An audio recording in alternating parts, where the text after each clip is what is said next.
for tat is a fair game in life and in politics, or is it? Is it really a fair game? So a lot has been happening in West Africa, and growing up, let me just contextualize this. Growing up, because I think of colonialism, and we are the generation that were raised by the people that are just in colonialism firsthand, we've always regarded the colonial masters or white people as superior, and what they say is Bible cast in stone. It's true, and you can never go against them. But there's this new crop of African leaders, they don't believe in that, or at least they do not care. If you go against them, they're coming at you. They do not care who you are. They do not care how powerful you are. They do not care what it will cost them. What is important to them is having their voice, knowing themselves, and standing in their truth.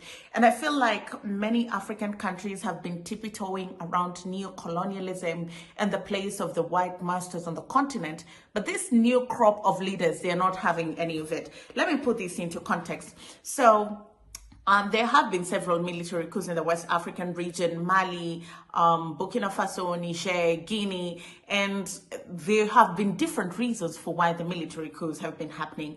To be honest with you, sometimes as journalists, when we're looking from the outside in, it's very easy to report, oh, military coup has happened, it's very wrong, it goes against the ethics and human rights. But the people that live in those countries almost seem to be okay with it. And, unless you've walked a mile in the shoes of these people, we can never fully comprehend the pain that they go through to live in these countries. And those of us looking from the outside, we can report and say, oh, look at that country, they're having a military coup. But I'm Kenyan, I can always go back to Kenya. But this is their country, this is their life, they don't have another home. And so I think that many Africans are beginning to say, if this is it, then this is it, and we're not going to tippy-toe around the issue.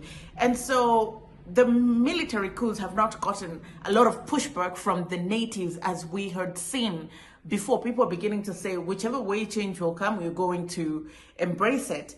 And so the military leader of Burkina Faso seized power, and he's been gaining a lot of attention, not just on the African continent, but globally. He was a rock star at the Russia-Africa summit, how he spoke about Africa having resources, being a very rich continent, but its people are still poor.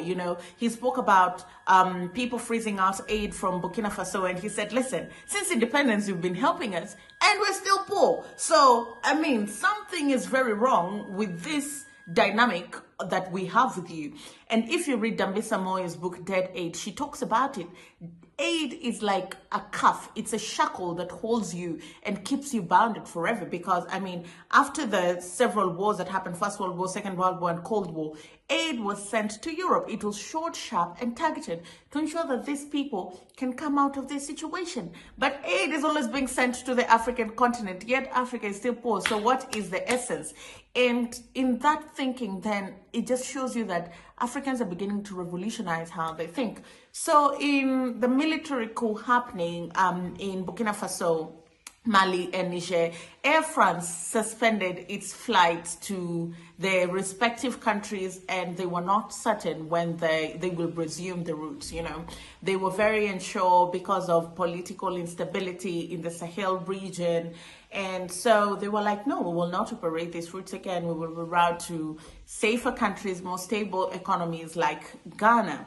And when things have stabilized, and it looks like the Burkina Faso leader is being accepted by the people regionally and even globally, now it's being reported that France or Air France wants to resume operating on that route. And the Burkina Faso government is like, no, thank you.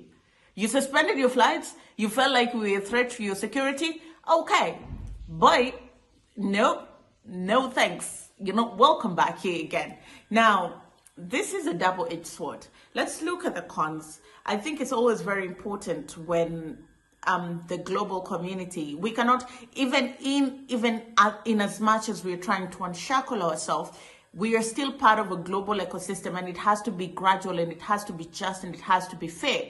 And so just going cold turkey and cutting ties can be detrimental to some sense. You need to at least have an open air route because of the relationship that Niger has had with France for a long time. Even if you're trying to rechange and remodel that relationship, you cannot turn a blind eye to the fact that you have a relationship with them. And so I think operating an air route is very important, and keeping it open is very important for travel, for business, and just giving the perception that your country is safe and open for business. But on the other side, I think I like the fact that they're taking a stand, because this happens a lot. Any small thing happens, you'll be hit with sanctions, particularly when you're in Africa. And when the same thing happens in Europe, they send thoughts and prayers and help. I did not see anybody putting sanctions and travel restrictions and travel barriers on some of these European and Western countries when such things happen. Far worse things happen or far less things happen. But in Africa, when one thing just goes against what the West deemed right, sanctions. Immediately, no thoughts. I'll give you a practical example. I come from Kenya. Kenya has had to endure terror attacks in the last 10 years. And it's not every day. It happens once in every 3 years or once in every 4 years. But immediately, it happens. Travel restrict. Something has happened at the farthest end of the country. There'll be travel. Don't go to Kenya. Kenya is not safe. Bruv. It was one terror attack in the farthest end of the country near the Kenya-Somali border. You're telling people that they cannot go towards the farthest end of the country, which is at the coast. You're hurting tourism, and tourism, one tourism job supports 7 other jobs. You're hurting a whole economy. Travel restrictions are always just slapped on African countries when any small thing happens, you know. And there was a time also Kenya tried to fight back because during COVID, I think during the newest strain of COVID, where they were like, anybody from Kenya, from Africa, you're not allowed to London Heathrow.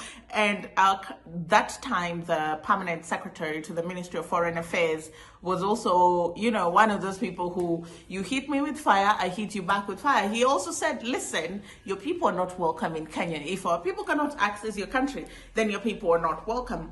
And it might hurt you to some extent, but I feel like the time is now for Africans and African leaders to begin taking a stand and standing up for yourself. Obviously, it will cost you something. But then again, if it doesn't cost you something, have you really earned it, and will you really treasure it? And also, when you send a message to the West and say, I don't care what this will cost me, I'm going to stand my ground, then they'll begin looking at you differently and perceiving you differently, because they know you're built different, you're cut from a different cloth. I hope that stand by Burkina Faso does more good than harm, because at the end of the day, you want the country and the economy to keep growing. But I couldn't be more proud of a people who are fighting towards liberating themselves from neocolonialism, to say, no matter how painful the process is, we're going to stick with it, so that the next time you're in business with us and you want to pull out, you will know that there are consequences and you just can't do as you please. My name is Ondiro Oganga. I'm a business journalist by profession and a digital content creator. And I talk about Black people, Africans, our empowerment, and how we can rise up and take our rightful place at the global stage. I love coming on here, chatting with you guys. And I hope you enjoyed this episode of our conversation. Let me know what you think, and I'll see you again next time.